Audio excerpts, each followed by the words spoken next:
Good afternoon, everybody. Welcome to Captive Audience. Don Anderson here with the great and wonderful Sonny Danforth. Say good afternoon, Sonny. Good afternoon, early evening, and wow, are we winning? Winning, winning, winning. I can't, it's unbelievable. After going for 3 or 4 years, like avoiding the media at every chance I could because it was so horrible, now I look forward to it. If I haven't looked at any media in like 3 or 4 hours, I feel like I'm completely behind. And Oh, I for am, sure. right? Yes, yes, it's happening fast. Things are.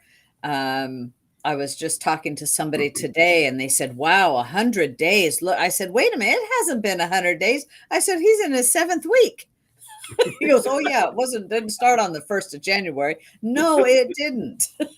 Yeah, it has been incredible, and it's been Yeah. incredibly fun. I feel like you've been walking around in the in a fog for 4 years in a row, and to finally have the veil lifted, it's awesome. It feels almost like if you're a Lord of the Rings fan, when Gollum fell into the pit at Mordor and the whole thing started to collapse. That's what I feel like every day. Yeah, it is. It's amazing. I've watched The Lord of the Rings, but I'm not like a big fan into all Mhm. that. So that like Yeah. went over my head. I'm sorry. Well, when I It's was and okay. there's probably some folks listening that are I read the book as a kid and got hooked when I was about the 5th or 6th grade, and the book, as usual, was better than the movie, but the movie was sensational. But it's Yeah. basically a very Christian allegory around good and evil. That's essentially what it is. So And that's what we're fighting. and that's exactly what we're fighting: good versus evil. And the moment good is prevailing. So with that said, I think a great way to start, because we always go right to the limit, Sonny and I, because we have a lot of stuff to talk about, and we're good at talking. And I thought I think the thing I would start with or lead with is I call it Putin and geopolitical reality. Because here's the thing: very few people in history is taught so poorly, by the way, that most people don't know the stuff about to articulate, and the media definitely never speaks to this stuff. Their whole thing lately, for example, has been Russia, Russia, Russia bad, Russia bad, Russia bad. Now, whenever the major media pieces are saying the same thing, you should immediately begin to suspect something sideways to trying to sell a message. I'm not saying it's necessarily assume it's wrong, but you should immediately think this something's not right here. And if you think that, you're 100% right when it comes to this whole Putin thing. And let me just start by saying this. And I just recently wrote a Substack on this too. So for those who are on Substack, you will see that a long article on that. Firstly, NATO is 100% the aggressor. And I'll just give you the short version around why I say that. Because when Russia fell, when the Soviet Union fell back in '89, there were roughly, I think it was like 14 or 15 countries in NATO. And remember, superpowers or large powers need to have what we call buffer zones or buffer states between them and their enemies. So think about Russia. They were invaded by Napoleon back in 1812. They were invaded again by Hitler back in 1939 or 40, 41, right? So they are afraid of invasions. So when World War II ended and the Russians were in Berlin, they weren't about to like leave, right? And a lot of Americans were like exhausted by war. We'd already defeated Hitler. They're going to turn around and fight another dictator. Plus, remember, Japan was still going on too. So we left them in place, and they had all of Eastern Europe. That was the old Eastern Warsaw Pact. For those of you old enough to remember that, Eastern Bloc, that's what that was about. So when the USSR fell and it became just Russia, NATO was a long ways away from the Russian frontier. Over the last 30 years, we keep adding more. NATO keeps advancing closer and closer to the Russian frontier. And Putin has repeatedly told them to stop adding countries to NATO. And the original agreement was not to do that. Now, they were too weak to do anything about it. So they let in about 5 or 10 countries in let's see, the whole thing fell apart in '89. They let in a bunch of countries in like '99, a bunch more in like 2005, a bunch more in like 2012. And by now, remember, Russia's getting stronger now. They're recovering. And most recently, they decided they were going to let in Ukraine. And that's when Russia said, nah, right? So the the aggressor here is NATO. And that's what I thought I'd give you just a couple of thoughts, then I'll be quiet on this because I think this is so important to understand around why Russia feels this way. If you're going to negotiate with somebody, you really don't know why they have their position. That'll help you in terms of your negotiation. And the news media is not giving you this. So remember, think about where Russia sits. They don't have any access to the sea. Great powers all require access to the sea. They have the Arctic, but that's frozen a good part of the year. They have the Pacific, but the Pacific is a long ways removed from their population center. Their west coast is like our east coast. The vast majority of the population, St. Petersburg, Moscow, all the great cities are located right up on that border. And so letting Ukraine allow NATO countries on the border, they ain't gonna let that happen. The other thing people don't realize is that their access to the sea, they have a major port at Sebastopol is the name of the town, and that town, is located right on the Black Sea. The Black Sea is located next to the Aegean Sea, and that's their access out to the Mediterranean and then out to the Pacific. Ukraine sits right on that, and they have a major base there. So for them to allow NATO to get access to their major naval base, and remember, those are the straits, the Bosphorus Straits and the Straits of the Dardanelles. Many of you remember that from your history classes. The Turkish Straits is what they're called. Not only is it a military deal, but it's also a commerce deal. So a couple of stats. 40,000 ships a year go through the Turkish Straits. 650 million tons of cargo transit the Turkish Straits. To give you a sense for how big that is, only 14,000 ships go through the Panama.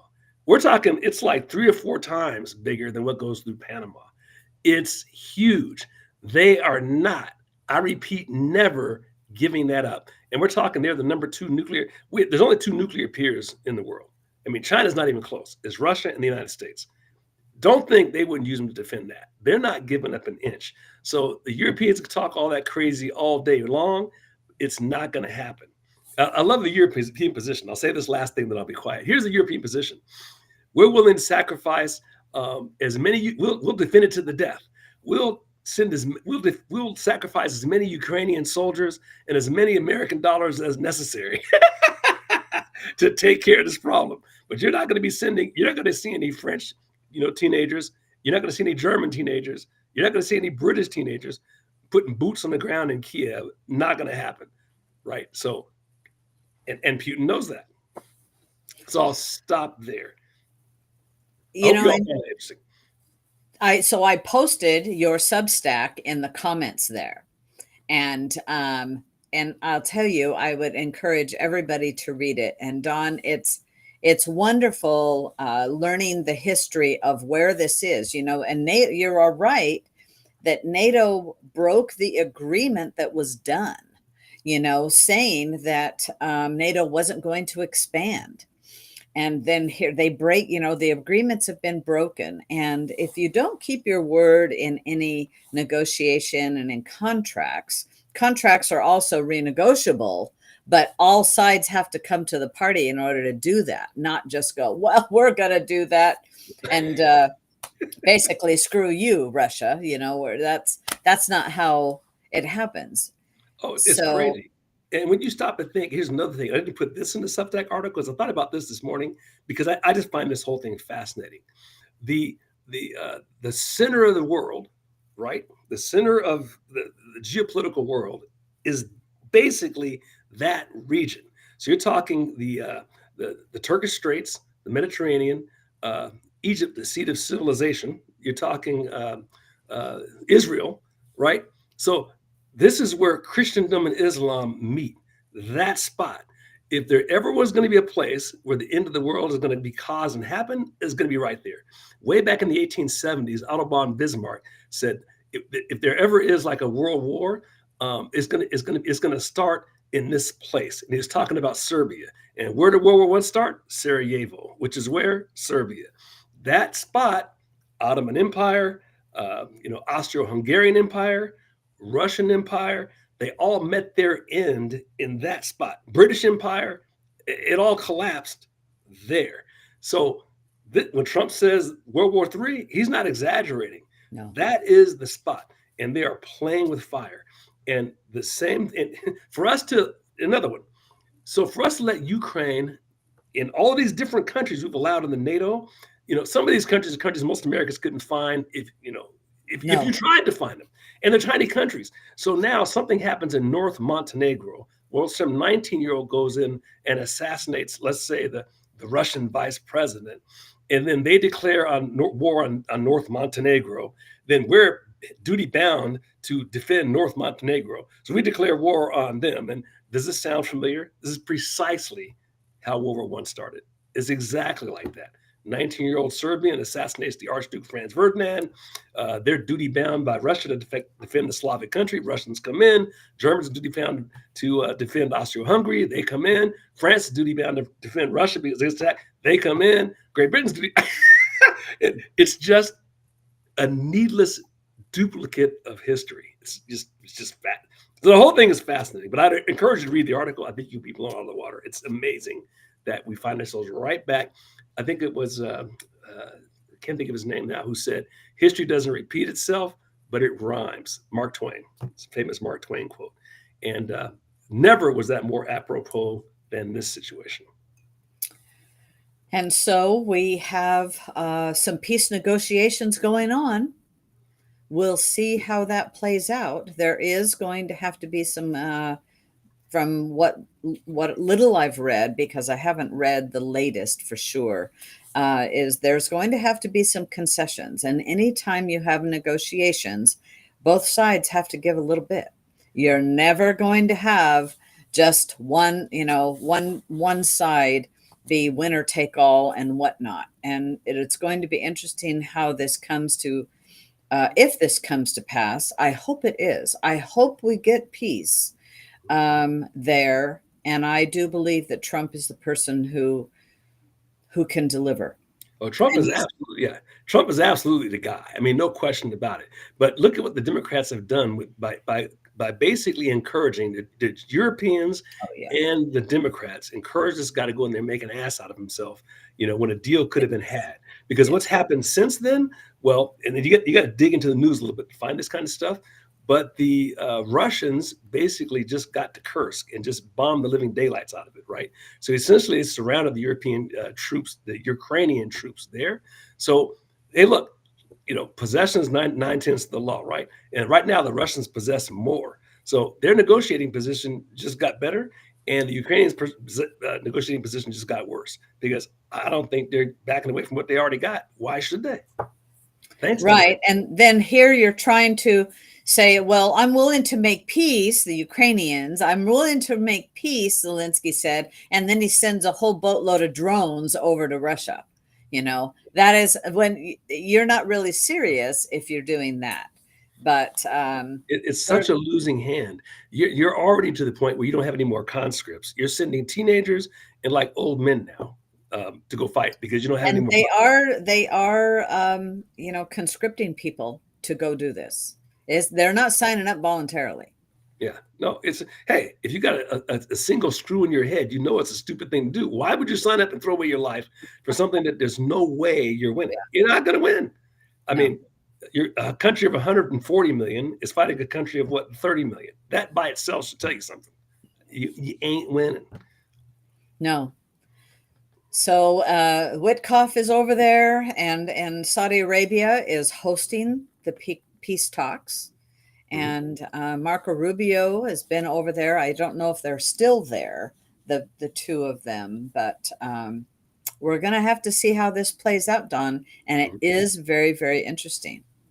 Yeah, no, it is absolutely fascinating. But I know one thing, and I can't imagine any Americans want to send their sons and daughters to that place. No. So they're not getting boots on the ground from the United States. Not going to happen. No, and today Trump said, okay, we will turn back on the intelligence to Zelensky. And I went, oh, I wish he'd have kept it off for a little bit more. Squeeze him a bit. Mm-hmm. That's kind of what I think. Yeah. But we have to get the if there's give and take, and there's lots more going on that you and I don't know. But historically, I believe you're spot on there. Yeah, and here's the thing: you can't.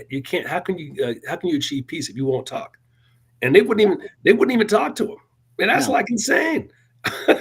Yeah, it is. Well, but you see, the money laundering program was in full force. I agree. So why talk? Yeah. It's the money laundering program. And, I mean, I'm reading about these Ukrainian oligarchs and the chateaus that they're buying. Well, hello, that's our money. Yeah, and you wonder about the why, and that gets into the next piece. I mean, now it's speculation, right?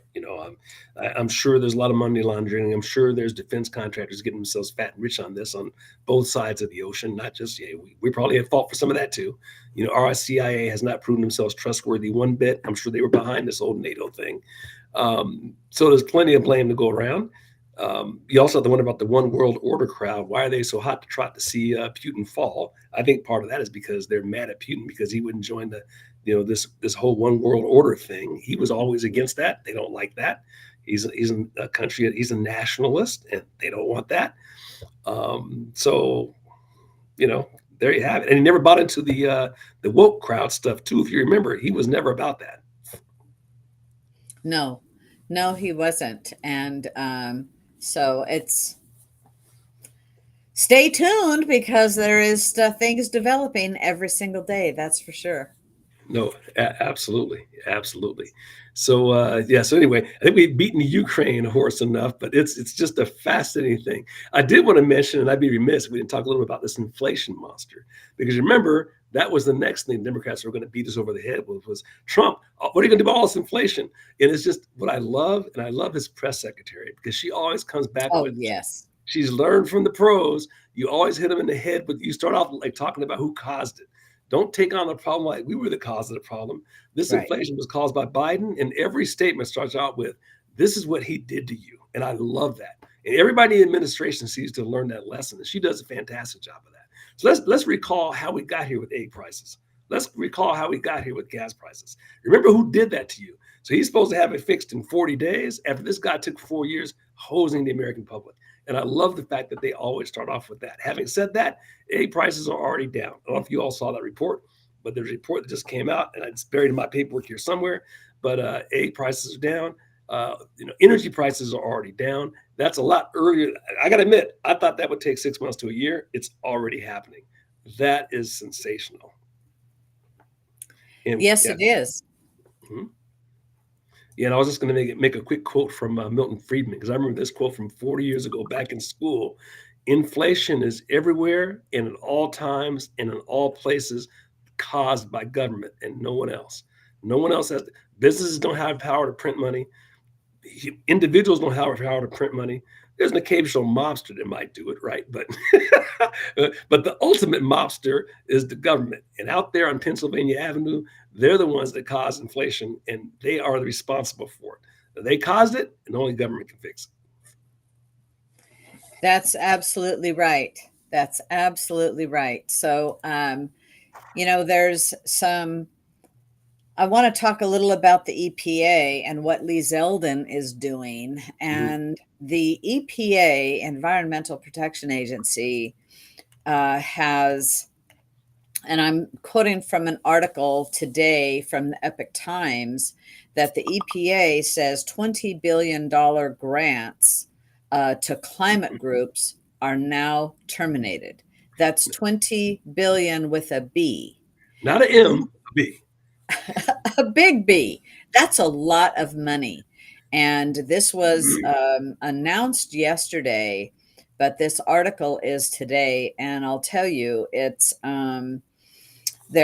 about clawing back these so-called, gold bar grants that 8 recipients had received that they then disseminated out, and those have been terminated. So it looks like they've been able to claw this money back, and that is fabulous news. And some other bombshell news today is they rolled back a raft of climate regulation. I want to post this article that is also from the Epic Times because this is a big deal. The Green New Scam is that from the EPA is what has driven our electric rates so high.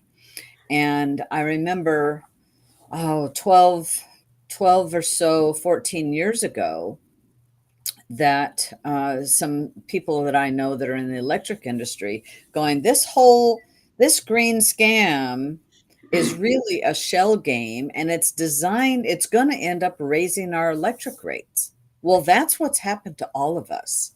And so Lee Zeldin says the EPA will consider 31 regulations in what he calls the most consequential day of deregulation in American history. He will reconsider 31 regulations. And predominantly in this, and I saw this on X earlier today of about a statement that he made. And it has to do with how this all got started under Obama. And this was, there's a number of statements published by the agency today, and the EPA highlighted its forthcoming action on regulation, specifically rules or suites of rules initially authored by the agency and published during the administrations of former President Barack Obama and Joe Biden, that it considers to be the origin of trillions in regulatory costs. And the Green New Deal has, and trying to control the climate has cost us dearly, has cost the economy dearly, because that's why they shut down the Boardman plant, the Boardman coal power plant here in Oregon. And they because of the restrictions of emissions, and I want clean air, but when an agency continues to make things every year, you have to have it more strict, that you're now killing businesses in the United States. That's when it's gone too far. We have the cleanest energy of the world, I guarantee it.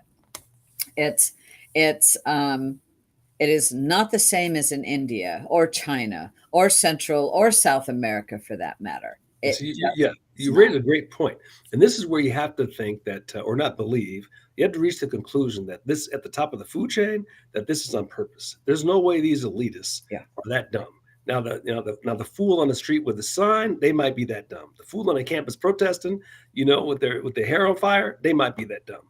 But at the top of the food chain, where people are making money on this, they are not that dumb. They know this is destructive, and the objective is to destroy the American economy and the economy of the first world. Because we know that doing these things, like closing that plant in Boardman, how much is that going to lower the ocean's temperatures? I mean, give me a break. If How much does, and this is a whole nother subject, but there's no clear evidence that man is causing these changes in climate anyway. And if there were, the stuff we're doing is not going to do it. I mean, particularly when it's the underdeveloped countries that are causing the most pollution. Yeah. It's the developed world that has the cleanest air and the cleanest everything. So the countries that are, China is doing nothing about this. India is doing nothing about this. So those are the most polluting countries on the planet. Brazil, they're doing nothing about this. But the United States and Europe, we're supposed to like bury our economies like for nothing. Um, it, well, it is for something. It's to destroy us. That's what it's for. And that's the only thing it's accomplishing. It has, and it's raised our electric rates so much. So it was actually in 2009, the former EPA administrator, Lisa Jackson, signed two actions regarding greenhouse gases and the Clean Air Act. That action concluded that six key well mixed greenhouse gases threatened the public health and welfare of current and future generations, and that emissions from motor vehicles contribute to greenhouse gas pollution. There really is no science behind any of this. And according to the EPA, those actions were significant because they formed the basis of implementing greenhouse gas emission standards for vehicles and other sectors. So what they've just done is said, we're not doing this any longer. They've rolled that 2009, um, the endangerment finding is what it's called. They've rolled that back. Um, So apparently they're reconsidering that finding and all of its prior regulations. And it all sort of goes along with the Chevron deference, Hmm. because here you have an agency that's making law that that Congress is, by constitution, has the right to do, not an agency. And this chasing this, greenhouse gases, trying to say carbon is bad for us. Hello, it's the building block of life. Right, right. And they closed the Boardman to Hemingway, or the Boardman coal power plant, because in the state of Oregon, the governor and our own DEQ, Department of Environmental Quality, made the rules so strict that the plant said it will not pay us to, there, it was already clean. There were so many scrubbers in the chimneys, in the out of the furnace for the coal plant. It was so clean already, and they said it's not going to pay. And that is it. So they shut it down. And then, just, I think it was 2 years ago, they shut it down, saying we will replace it with an LNG energy plant. And then the governor said, well, sorry, we're not going to do that. And they destroyed the chimney, which then destroyed the plant. It's, And then what's and the it's impact? a Yeah. shame. In fact, I'm going to carry on just a minute. I have an article. I'll have to find it real quick, because it has to do with that actual story. I don't know. Maybe I'm not able to find it. And then what's the That impact on that community in terms of, I'm not sure how many people lost their jobs because of it. Oh, here it is. It's the closing of the Boardman coal plant and the hubris of fossil fuel opponents. And so we're going to replace a reliable energy source with others that are unreliable. And this is why you must have, wherever you've got so-called green energy, I won't call it that, but you have solar and you have industrial wind turbines, you must have liquefied natural gas energy facilities in order to balance out the power, because they're unreliable power sources. And, closing down that locally for us in the state of Oregon. And then a few years later, to have our governor, Kate Brown, go, you better get used to blackouts and brownouts. Everybody needs to have power generation. We have lived for so long without needing to have alternative powers attached to our homes. It's like we had the most reliable power Hmm. Yeah. until we got the green scam. Yeah. I mean, can you imagine these fools? I mean, we live on the Columbia River and we got to worry about power. Only the liberals could do this to you. But remember, as usual, they never suffer the consequences of the stuff they impose on everyone else. I assure you, if you're one of these liberals who live in Multnomah County, you don't care about Boardman, Oregon. You've probably never been to Boardman, Oregon. It's the ultimate flyover country from their perspective. They don't care. So that community goes in the toilet and loses a bunch of jobs. They're completely fine with that. Yeah, so a little statistics here on that Boardman coal plant. In 2009, it produced 15% of PGE's total electrical supply. Wow. And they had got the permits to build it in 1975. But then, of course, in the 80s, before global warming became this issue, and really truly a scare tactic. Oh my gosh, well, they kept saying in 6 years, in 10 years, the world's going to come to an end. Well, it hasn't, and it's not going to. Yeah. It truly, and you can look at pictures. You can look at historical pictures of the water. Look at, you can even just go back a couple hundred years to our own Statue of Liberty and look at the water line on the base of the Statue of Liberty, you know, then and now. It hasn't changed. It Yeah. hasn't changed, and the billionaires are still buying waterfront property because they know it's a farce, you know? Yep. But if you say it long enough and loud enough, if you make the lie big and loud, as Hitler famously said, a few decades ago, a certain number of people will swallow it. Yeah, so that's a really good article from Cascade Policy Mhm. Organization and on Cascade Policy Institute on the closing of the Boardman coal plant and the hubris of fossil fuel opponents. So I for one am happy to see the EPA roll back any of this and kill these regulations. And I do like clean air, and I think we should hold our level here and let other nations catch up to what we've got. What do you think about that, Don? I think that's an exceptional idea.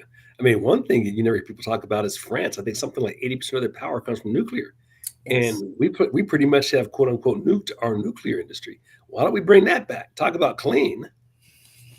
Yes, and actually, there's a bill going through the Oregon legislation that is that to repeal the 30-year ban. 30, it's about 30 years old. The ban on nuclear being built here in the state of Oregon. I hope that bill does pass, and it's one of our county commissioners here in Umatilla County that has presented this, and they actually would like to make Umatilla County be a test case in this.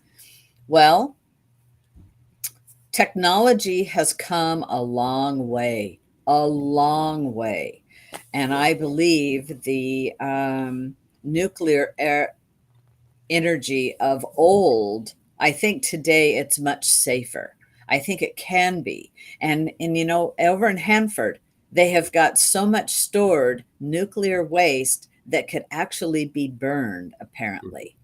Oh, didn't know And that. it steps down. There's new technology, and it's not like you have to make more. We've got a lot. We're the largest. The United States is the largest storer of Mhm. nuclear waste. Well, let's use it. Yeah. Use that waste to create more energy. I think the technology's there. I don't know. I'm far from being an expert in that, but Yeah. Mhm. I we do need to have reliable energy for sure. You look at the things that are possible now that weren't possible. We're all old enough to remember back in the 80s when OPEC had its run, and allegedly there was no more oil in the ground in the United States. We're all reliant on the Middle East, and that's the way it was going to be. Whatever happened to that? So you look at the technology now, we can drill offshore, we can drill deeper than we've ever drilled before. Fracking's come along, that was never heard of back then. I mean, it's incredible. That's not the issue it was, and OPEC isn't powerful anymore because of it. Our own worst enemy is the left wingers in this country. That's our biggest enemy. That's what's withheld us from going off our own shores, going to Anwar in Alaska, building a pipeline, out on the East Coast. We do those things and going nuclear. We do those things, we're energy independent. Yeah, absolutely. I look forward to getting some drill, baby drill happening and pipelines getting built so that we are much more energy independent in America. Yeah, I like absolutely. that. Yeah. We can make a quick shift. I just had to address this little thing with the trade wars with Canada. This is Yeah. another one of the things that got my goat over the weekend. And what the accusation has been from the left wing media is the United States is starting this trade war. And that is like a false thing from the absolute beginning. The reality is, for 40, we've run over 40 years a trade deficit with Canada. Right now, I think it's 41 billion currently. 41 billion. Um, they charge something like a 250 to 300% tariff on like the farming products that come from here to there. How in the world is that fair?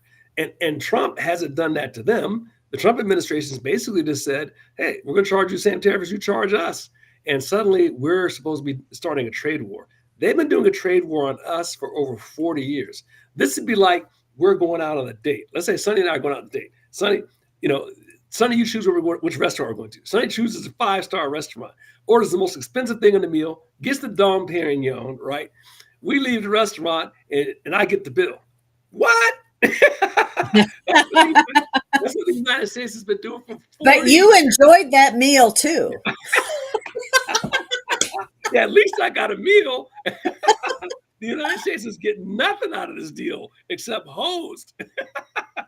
And that's true for all of Europe as well. We've been just getting hosed by these countries for like 40 years. And Trump is the first president to stop up and state the obvious. No, we're not declaring a trade war. We actually want not just free trade, how about fair trade? That's And right. we've never had it. And they're squealing like pigs. They're squealing like pigs over it. And they have no right and no position. And it's inarguable. And I love the way that the administration, every one of them, does a great job of speaking to that fact. I mean, a $41 billion, and they're supposed to be our friends. We're friends like these. Who needs enemies? We're covering your defense. You only pay like 1% of their NATO. Their army is like down to like 30,000 or something. They haven't produced a shipment. I can't remember how long, right? They are Yeah. 100%. We're paying their dime, and they got it. And then they brag about their health care, which we're subsidizing. And it still stinks.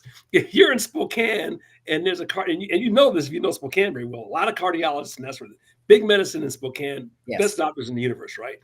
A lot of the business comes from Canadians crossing the border because they can't get it at home. Now that I didn't know. I do know there's fabulous doctors in Spokane, Yeah, but I didn't know a lot of the business comes from Canada. I mean, that's why. wow, wow, Doctors do great in places like Spokane, Minneapolis, yeah, Bismarck, any place close to the Canadian border, because Canadians who can afford to escape their wretched system, they cross the border and take advantage of us again. yeah. you know. So going back to the tariffs, I wish I knew the statistic because I was this morning listening to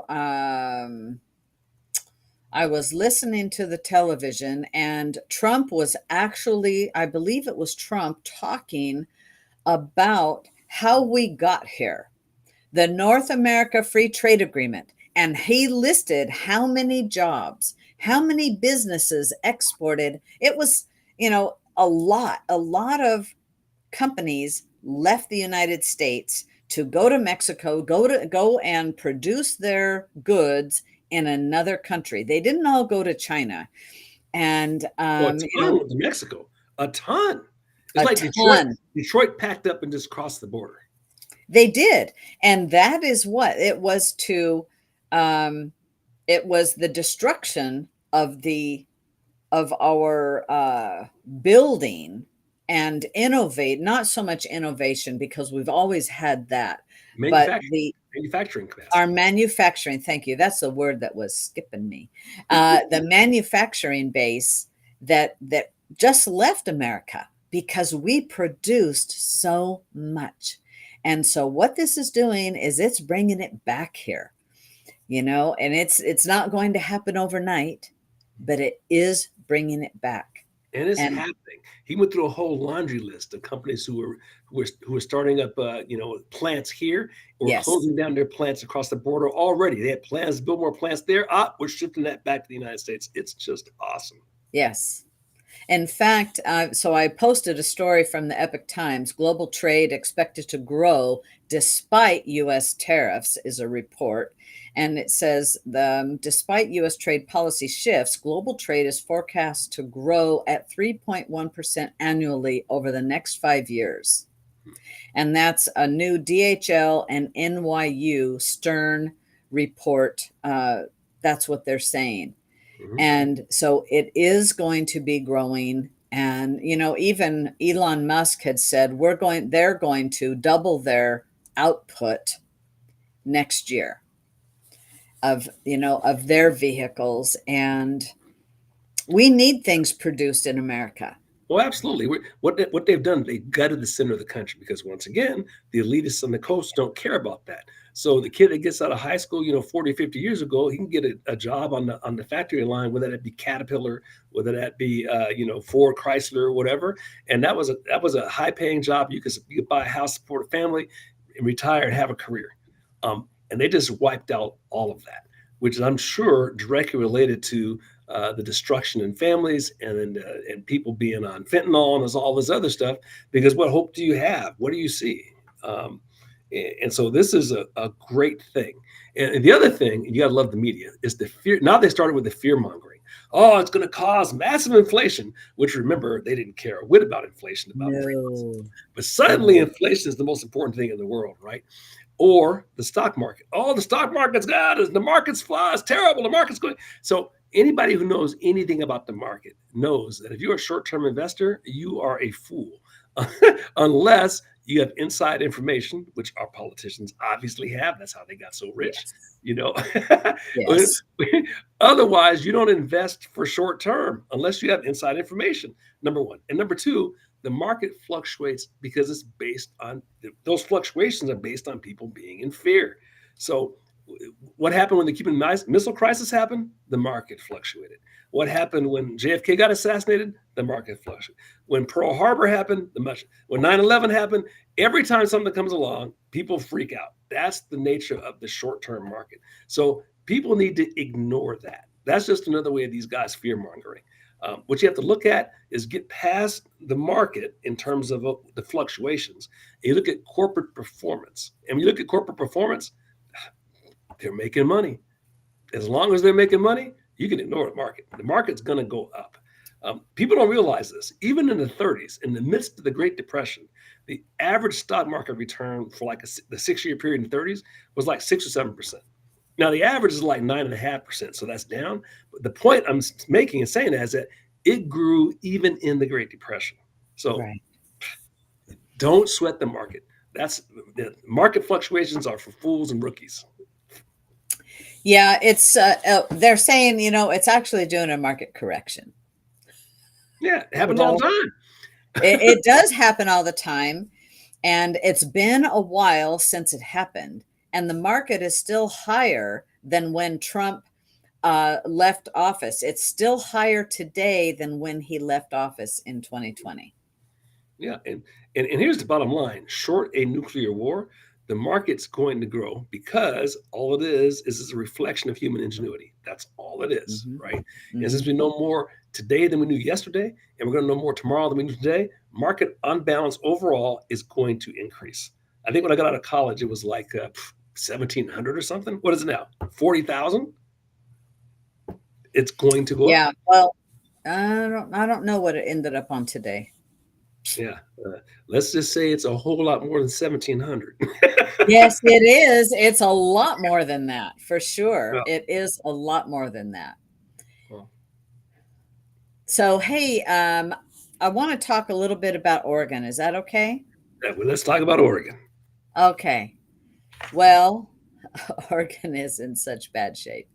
One of the things is, and it's sad because the Democrats have got super majorities. They don't need the Republicans to do anything. And we have a governor that's just going pedal down for the Democrats' agenda.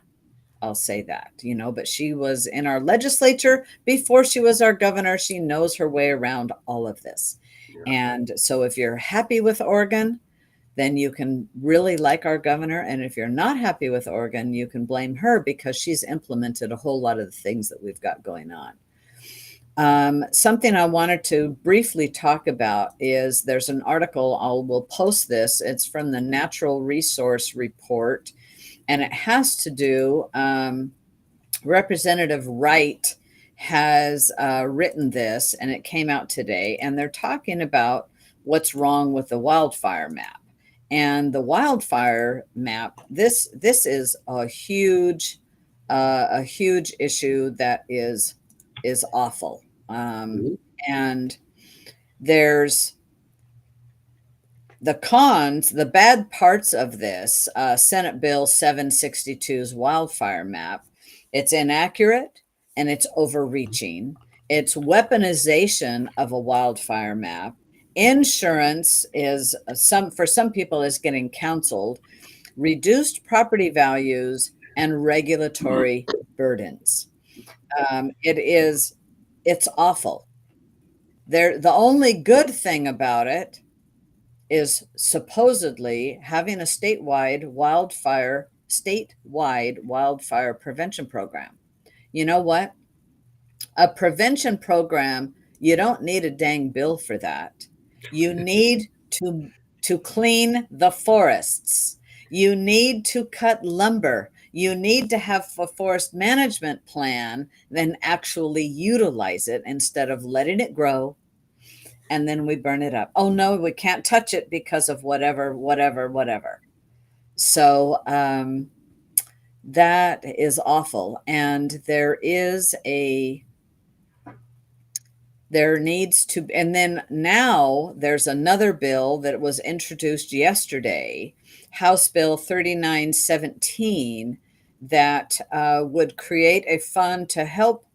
This is, they want to protect the utility companies if there's a fire. Well, if you protect the utility companies, they will not do their maintenance like they've already not doing their maintenance. Yeah. They're not cutting the fire lines where the transmission lines or distribution lines are and keeping things cleared. They're not, and that's one of the reasons that we have fires, is because of that. So now they've got House Bill 3666 would allow the Oregon Public Utility Commission to grant a safety certificate to utilities, and that it deems are acting reasonably with regard to wildfire safety practices. That doesn't sound too bad, but one that actually offers the utilities financial protection, and we're going to pay for that. We're not taking care of our forests, and the utility company is not going to um, do their so-called maintenance. I can tell you in my town right now, there is a massive amount of tree trimming going on, and it's by our local utility. That's the type of stuff that has to happen Yeah. on a much larger scale Mhm. when to help prevent fires and prevent outages. It's not just fires, but it's also outages. Yeah. There's something about leftists where they have to get personally punched in the face before they get it. I mean, what can you say? We saw what happened in California. That's what it took to wake them up. It's very obvious, that these forests have to be cleared. It's very obvious that you have to have water available in the event that there's a fire. It's very obvious you need to have qualified people running these departments so that you can deal with them when they happen. Um, and yet they didn't do any of it, because they keep electing lunatics. And I don't know what it's going to take. With your I'm one going to party state, post it's not a good thing. I'm going to post this article that's from OPB that I'm citing because it talks about also this House bill.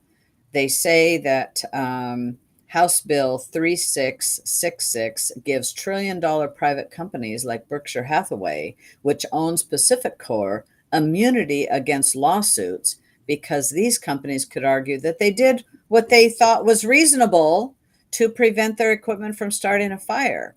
Well, prove it was reasonable. You can't, you can't make them immune to it. You can't just give them a get out of jail free card here. Well, we So all know there's from other venues that word immunity. The only time that's good is when it comes to health. Be, having the inability to be sued is a very bad thing for the consumer. Let's put it that way. A very bad thing. yeah, but it gives us protections, by being able to. Then I wanted to also touch on um, the House has passed a passes tuition benefits for asylum seekers.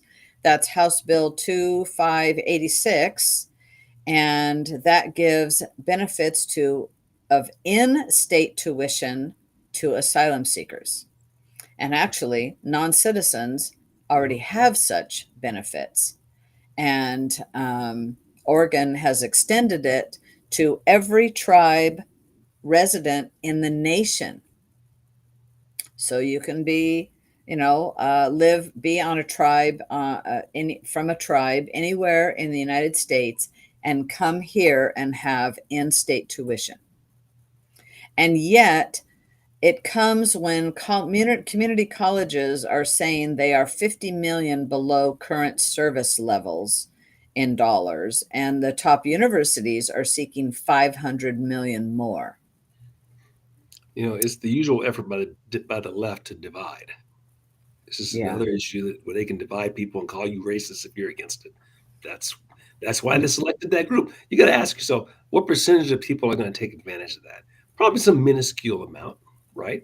Yeah. But if you were to debate that on the merits, you'd immediately be called a racist, and that's why they did it. Yeah. So that's House Bill 2586. The House has already passed it.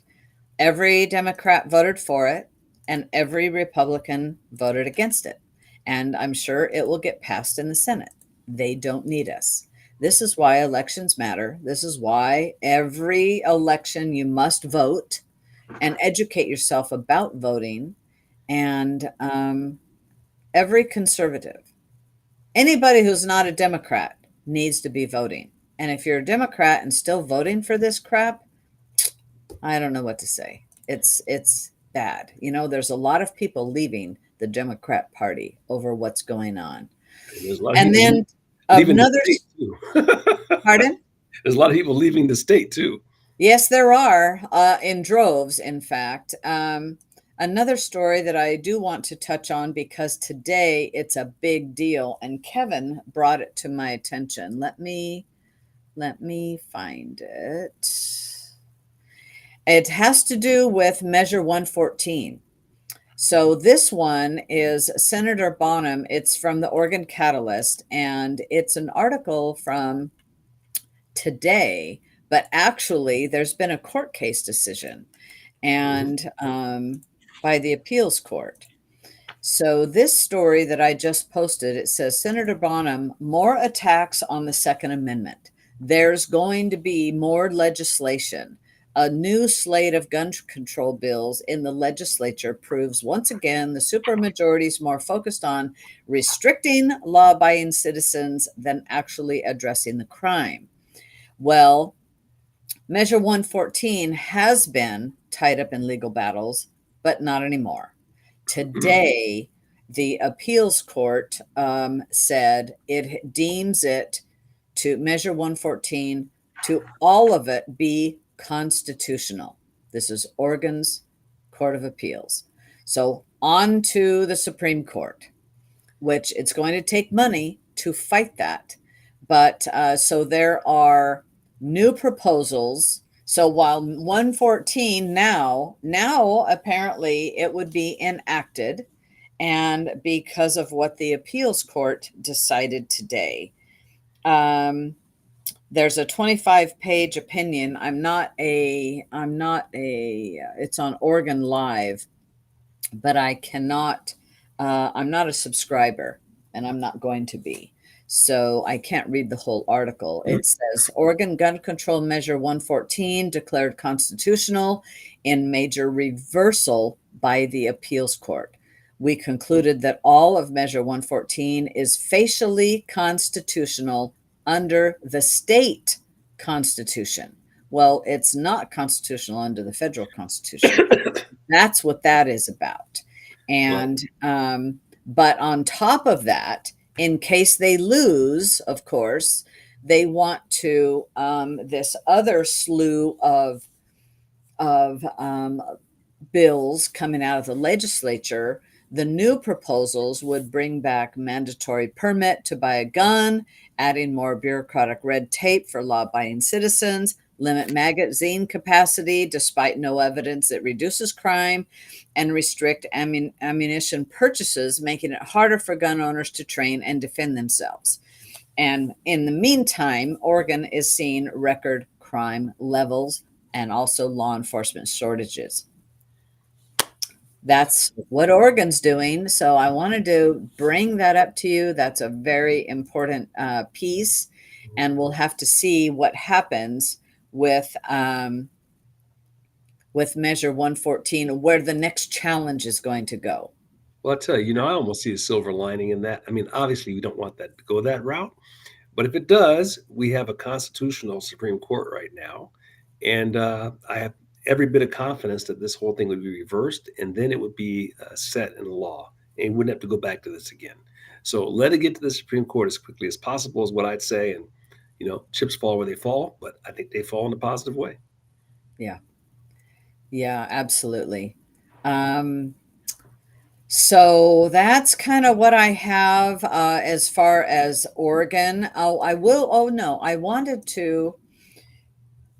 My representative, Greg Smith, has been in a load of hot water because of an ethics violation regarding a grant that he contributed to signing this grant and submitted false information, actually. And so he is the most senior member of the Oregon House. He is also the co-chair of the Ways and Means, which is the purse strings Hmm. of our legislation, of our representatives. And there's been a lot. This story is out of the Salem Reporter. I'm going to paste that into our comments. Um, and so today he has conceded that actually, it was on Monday, he concedes ethics violations. Yes, I violated. It was a conflict of interest. Well, I will tell you, but because of his position, the Ethics Commission has done nothing. They're giving him a slap on the wrist. The commission on Friday, March 9th, unanimously approved the compromise, voting to issue Smith a letter of education as Ah, his sole sanction. And the law provides for a penalty of up to $5,000 for such an ethics violation. I can't wait until we find out what the feds might do, because I think this is a big deal. And I would like to see Smith resign. And I call for his resignation. He has been, since when he founded Gregory Smith and Company LLC, when he went into the legislature. Since then, he built a small business that relies in part in contracts with public agencies. And you know what? These agencies, in turn, have often benefited from his advocacy on their behalf at the legislature. Yes, he has voted on legislation that will then help his company or help an area.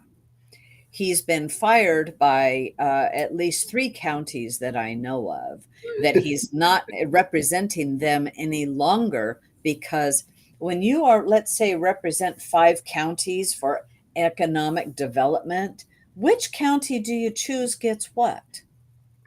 And after counties paying him, some counties, for example, in 2023, for instance, he said in a press release he obtained $1.2 million for Wheeler County for industrial development. At the time, Wheeler County was paying Smith $2,500 a month for economic development services. He also claimed credit for obtaining $5 million for Umatilla Electric Co-op in Hermiston for industrial development. Smith's company is under contract for an undisclosed sum to run the utilities business resource. I'll tell you, this has been going on for years, and this slap on the wrist is nothing. Nothing. Because he got this slap on the wrist because April 15th of every year, public officials are required to submit public statements to the Ethics Commission that disclose sources, but not amounts of their income. And he has not done that. For years, he's not done that. yeah. He doesn't tell you the different counties that he's representing and as an economic, where his money's coming from. And so part of this investigation came because he lied on a federal grant See, this is form. why you don't want one party government. Right. This has No, never happened if you had a competitive party in the state, but we've got one party government. And of we do. course, you and I both know government attracts a certain kind of character, and he appears to be that kind of character. And without Yeah. the party watching the other party, this kind of stuff just rolls right along. 100%. And he has been, there's been legislation brought forward, I know, by the Senate. I don't know about the House, that they've said we need to have more distinct rules for conflict of interest, that Mhm. you cannot do that type of thing. And it's never passed. They're not going to police themselves. and Nope. and it's a shame, but I will tell you, I call on Greg Smith to resign. Mhm. He's serving his self-interest, and in my opinion, he has not been forthright with the people. So here he concedes now that he's just going to get a little slap on the wrist. Nice. Yeah. Yeah. Lady Justice isn't so blind when it comes to this stuff. No, it is not. No, it is not. And I we need he needs to be primaried. If he will not resign, he needs to be primaried.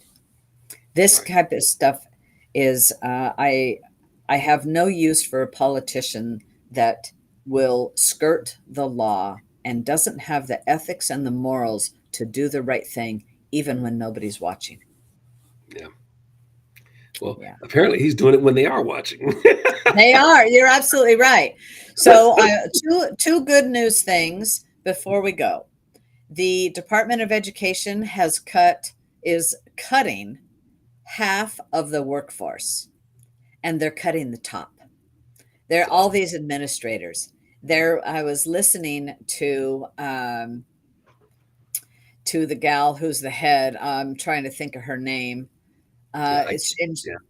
she said that what they're finding is a lot of redundancies. We're getting rid of redundancies. They're Mhm. closing all offices in places including New York, Boston, Dallas, Chicago, and San Francisco, Yeah. in the cost saving measure. But she said there you have all these little departments in the Department of Education, and everyone has managers, everyone has HR, and so they're getting rid of these redundancies. And they're very, very top heavy. So that's a very good thing. That's a great thing.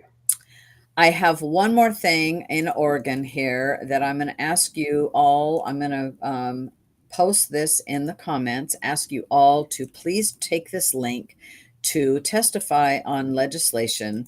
And tonight is the deadline, by like, say, midnight. I don't know the exact deadline, sorry, but this is House Bill 3681. And this has to do with energy and transmission lines being able to just cross over our high value farmland, and that they can just put transmission lines anywhere they want. And yet, we have um, our land use, we have transmission corridors, and this would allow that they don't have to go following transmission corridors or existing easements. They Mm. can just put a transmission line anywhere. And it talks about the catch line summary says it requires the Energy Facility Siting Council to conclude a contested case and issue a final order within 12 months from the date of a proposed order. But that's only one line. Oregon used And to be a place where we cared about beautiful things. yes, I'm well, shocked. not any longer. Not Yeah. any longer. It's sad to say. And so read a little bit about this. Just even if you go and follow this link and submit testimony and say, I oppose this, it can be that simple. It truly can be that simple. But I ask people to go because I'm not opposed to generating electricity, but I am opposed to transmission lines just crossing anywhere. We have energy corridors, and they Mhm. should follow these energy corridors in our state. We already have this. Right. And instead of just going anywhere they can. So thank you very much. I thank you, Les. He testified. The hypocrisy here says here is stunning on this 3681 that I was just talking about. So please look up the bills, submit testimony, be active in our legislative process because there's just a short window. And if they only see positives and nothing opposition, that's what they're basing things on. And they need to hear from the people. Yeah, Thank you very much. yeah. Squeaky wheel gets the oil. It does. So, Don, thank you very much. We've gone over an hour tonight, and I could easily go for a few more minutes, but I will not. I'm going to save a few things for Friday, but thank you so much. It's wonderful being with you. Everybody, please share this. It's always great to, well, now I was going to say see, but see, air quotes, see all of you, and always wonderful to see you, Sonny. I always enjoy this, and keep fighting, folks, because we've only begun to fight is probably the apropos thing to say. Can't remember what great American revolutionary said that, but we've only just begun to fight. Yes, and we've got to keep it up. Thank you, everybody. Good night.